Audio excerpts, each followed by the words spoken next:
अवधूतोपाख्यान पिंगला वैश्या की कथा। अवधूत ने कहा, नृपनंदन, प्राचीन काल की बात है।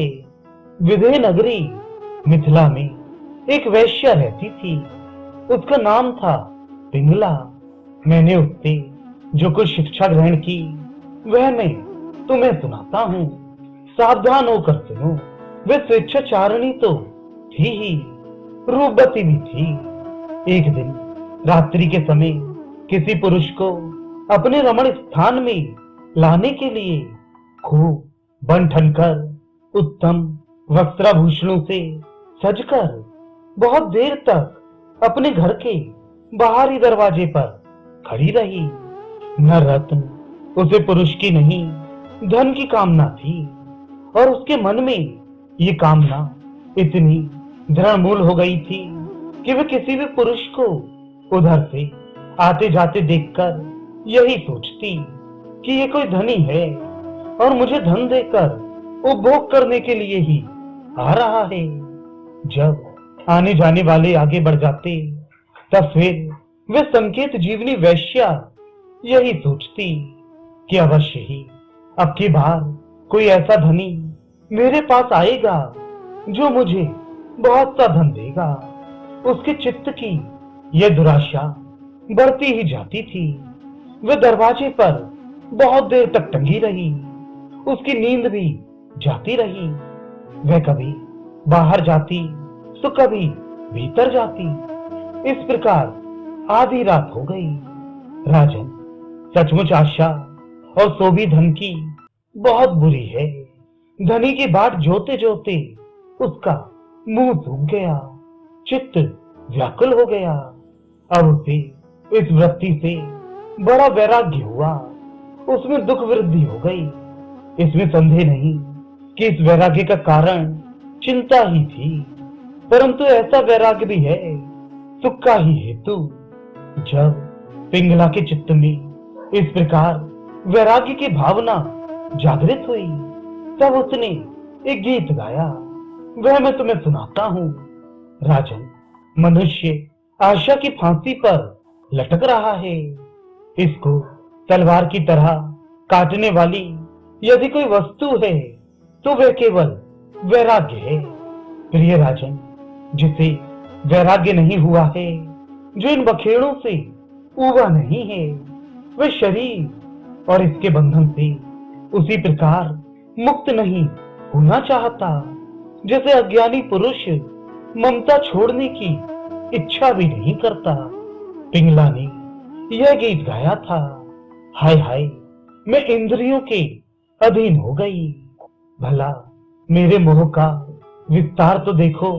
मैं इन दुष्ट पुरुषों से जिनका कोई अस्तित्व ही नहीं है विषय सुख की लालसा करती हूँ। कितनी दुख की बात है। मैं सचमुच मूर्ख हूँ। देखो तो सही, मेरे निकट से निकट हृदय में ही मेरे सच्चे स्वामी भगवान विराजमान हैं। वे वास्तविक प्रेम, सुख और परमार्थ का सच्चा धन भी देने वाले हैं। जगत के पुरुष अनित्य हैं और वे नित्य हैं। हाय हाय, मैंने उनको तो छोड़ दिया और उन तुच्छ मनुष्यों का सेवन किया जो मेरी एक भी कामना पूरी नहीं कर सकती। उल्टे दुख, भय, आदि व्याध, शोक और मोह ही देते हैं। ये मेरी मूर्खता की हद है कि मैं उनका सेवन करती हूँ। बड़े खेद की बात है, मैंने अत्यंत निंदनीय आजीविका वैश्यावृत्ति का आश्रय लिया और व्यर्थ में अपने शरीर और मन को क्लेश दिया, पीड़ा पहुंचाई। मेरा ये शरीर बिक गया है। लंपट, लोभी और निंदनीय मनुष्यों ने इसे खरीद लिया है और मैं इतनी मूर्ख हूँ कि इसी शरीर से धन और अति सुख चाहती हूँ। मुझे धिक्कार है। ये शरीर एक घर है। इसमें हड्डियों के टेढ़े तिरछे बांस और खंभे लगे हुए हैं। चाम, रोई और नाखूनों से यह छाया गया है। इसमें 9 दरवाजे हैं जिनसे मल निकलते ही रहते हैं। इसमें संचित संपत्ति के नाम पर केवल मल और मूत्र है। मेरे अतिरिक्त ऐसी कौन स्त्री है जो इस स्थूल शरीर को अपना प्रिय समझकर सेवन करेगी।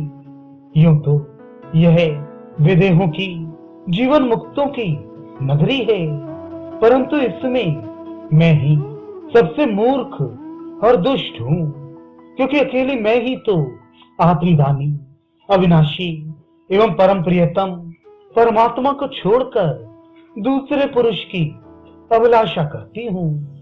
मेरे हृदय में विराजमान प्रभु समस्त प्राणियों के हितैषी, सुहद, प्रियतम, स्वामी और आत्मा है। अब मैं अपने आप को देकर इन्हें खरीद लूंगी और इनके साथ वैसे ही विहार करूंगी जैसे लक्ष्मी जी करती हैं। मेरे मूर्ख चित्त, तू बतला तो सही, जगत के विषय भोगों ने और उनको देने वाले पुरुषों ने तुझे कितना सुख दिया है। अरे वे तो स्वयं ही पैदा होते और मरते रहते हैं।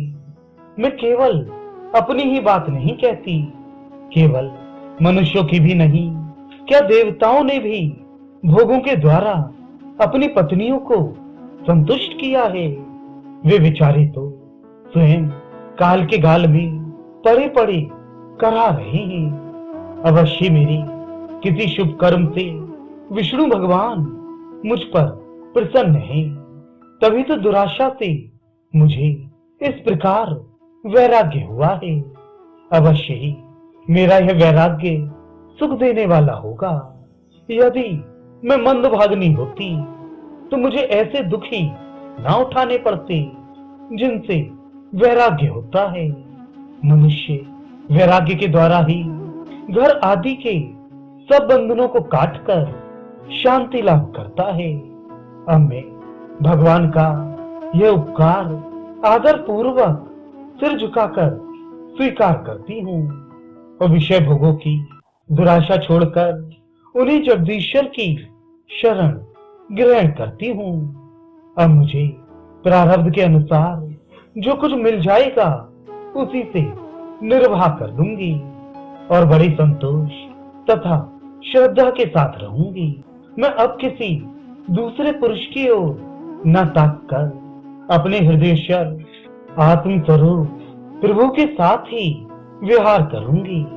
यह जीव संसार के कुएं में गिरा हुआ है, विषयों ने इसे अंधा बना दिया है। काल रूपी अजगर ने इसे अपने मुंह में दबा रखा है। अब भगवान को छोड़कर इसकी रक्षा करने में दूसरा कौन समर्थ है। जिस समय जीव समस्त विषयों से विरक्त हो जाता है उस समय वह स्वयं ही अपनी रक्षा कर लेता है। इसलिए बड़ी सावधानी के साथ ये देखते रहना चाहिए कि सारा जगत काल रूपी अजगर से ग्रस्त है। अब तो दत्तात्रेय जी कहते हैं, राजन, पिंगला वैश्या ने ऐसा निश्चय करके अपने प्रिय धनियों की दुराशा, उनसे मिलने की लालसा का परित्याग कर दिया और शांत भाव से जाकर वह अपनी सेज पर सो रही। सचमुच आशा ही सबसे बड़ा दुख है और निराशा ही सबसे बड़ा सुख है, क्योंकि पिंगला वैश्या ने जब पुरुष की आशा त्याग दी तभी वह सुख से सो सकी।